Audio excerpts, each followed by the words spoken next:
How's it going, everybody? My name is Anthony Miranda. I'm a practicing and licensed attorney here in the state of California. And today I'm going to be breaking down the new ammo laws that went into effect July 1st.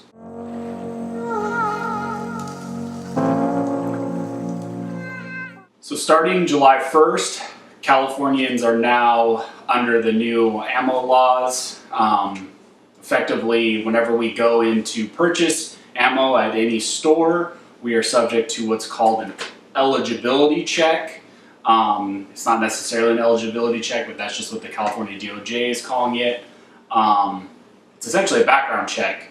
So the way this works, it's two-pronged. Either you're in the AFS system or you're not. The AFS system is the California Automated Firearms System. And so how this operates is, since 2013, if you've purchased a firearm, any firearm, handgun, an AR lower, anything of that sort, you've been entered into this AFS system and your name's on this list, your current residence.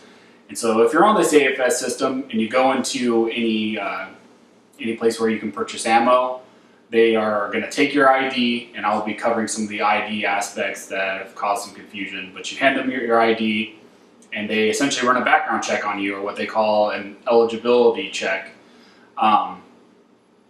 And if all the information comes back similar to what's on your ID, what's on the system, you're cleared to go, and you have to pay a $1 fee. The $1 fee is only if you're in the AFS system. But what if you're not in the AFS system? Essentially what happens is you have to pay a $19 fee for the California DOJ to run a different sort of eligibility check. I think they call it the basic eligibility check. And you are subject to a 10-day waiting period. If you're cleared after the 10-day waiting period, then you can pick up the ammo for up to 30 days at the place that ran your background check. So you're not, just because you're cleared through this 10-day process doesn't mean you can then go and purchase ammo wherever you want in the state. It's only eligible for that specific place that ran that background check for that 10 days.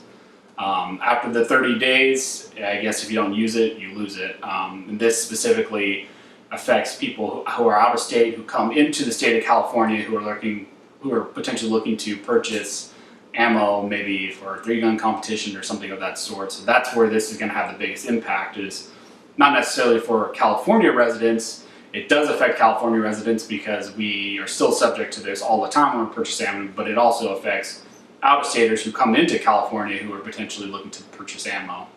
So what's the biggest impact that this has? Well, it's not just the $1 fee, or not even the $19 fee that you potentially have to pay. I think what's got a lot of people riled up about this is the registration aspect of the ammo that goes on with these ammo purchases. So every time that they run your eligibility check / background check when you purchase ammo, a lot of information is sent to the California DOJ. And I just grabbed a list of information that they take from the California DOJ site. So under California Penal Code 30352, the California DOJ is getting sent the date of the sale, the purchaser's ID, the brand / type of the ammo, the purchaser's name and signature, the name of the salesperson who sold you the ammo, the purchaser's residential address and telephone number, and the purchaser's birthday. So as you can see, there's a lot of information that gets sent to the California DOJ every time you're purchasing ammo, and so they are seeing every time you're purchasing this ammo. So what's been the effects after July 1st? What has happened after this period and after this law has gone into effect? So effectively, the DOJ has not been prepared at all for instituting its regulation. Delay times have been great. Allegedly, for the $1 fee background check, if you're already in the AFS system, it was only supposed to be up to maybe 2 minutes for them to run your background check, but they're getting reports, and there's reports out that these background checks are taking longer than that even when you're in the system, let alone the 10-day period for if you're not in the system. So there's been delays, and big surprise to everybody, the California DOJ really didn't have a plan in place before they instituted this regulation on ammo sales. Another big impact is that a lot of businesses are reporting that they've been affected by this new law. A lot of stores are reporting that their ammo sales are down. That could be potentially just because there was a big rush on ammo purchasing before this law went into effect, but also it could just be people are not willing to pay the dollar fee. People are just scared about buying ammo right now and sending their information to the California DOJ. There could be a lot of factors that are going into this, but the reality is that there's a lot of reports that sales are down for these businesses. There's another effect that's kind of been happening is there's reports that citizens essentially are being turned away from purchasing ammo because they don't have the requisite information, IDs, whatever it is, with them when they're trying to purchase ammo. So I'm going to touch briefly on the ID aspect of this. In California, we have what's called a California Real ID, and how that looks. I actually have a Real ID because I recently got another ID, and so essentially it has a little bear with a star on it, and it just says California Real ID. But you can also have an older ID that's not a Real ID. A lot of people, might still have those because they just haven't had to renew their IDs, and so that's not necessarily the issue. But the issue is when you have a Real ID that says federal limits apply or federal restrictions apply, something of that nature. The reports is that when these people are coming in with their ID that says federal restrictions apply, they're being turned away because the DOJ requires another proof of residency. So this ID doesn't suffice for you to purchase your ammo. So how this is going to look for out-of-staters is you're going to come into California, you're going to go to a location that sells ammunition, you're going to hand them your ID.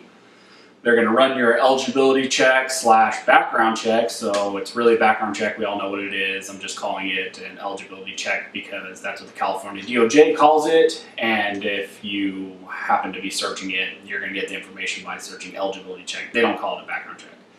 But anyways, they're going to run that background check. You're going to wait your 10 days. You're going to get notified that it went through.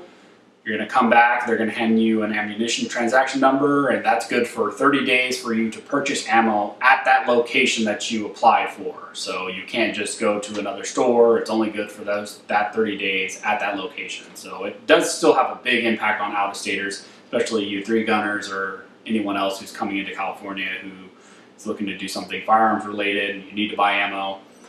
It's going to impact you too. This is not something that just only impacts California. It does impact Californians because we're going to have to deal with it day to day anytime we go to buy ammo. But if you're out of state and you plan on coming here, it's going to impact you too. And that's why it's so important to be active on all these Second Amendment issues, not just in your state but in other states, because indirectly it might impact you, just like it's impacting a lot of competitors who are planning on coming into California.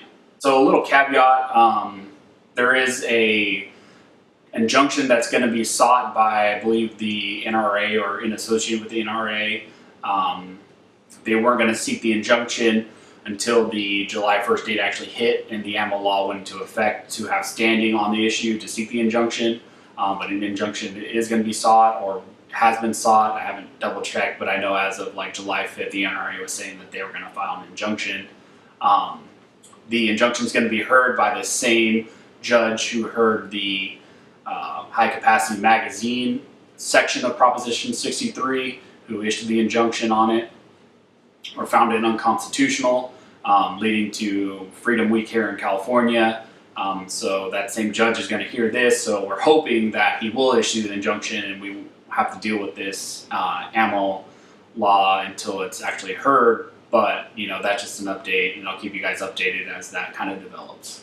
If you guys have any questions or nuance that wasn't answered in this video, go ahead and comment down below. Thank you guys. Thank you for watching. Like, subscribe, and I'll catch you guys next time.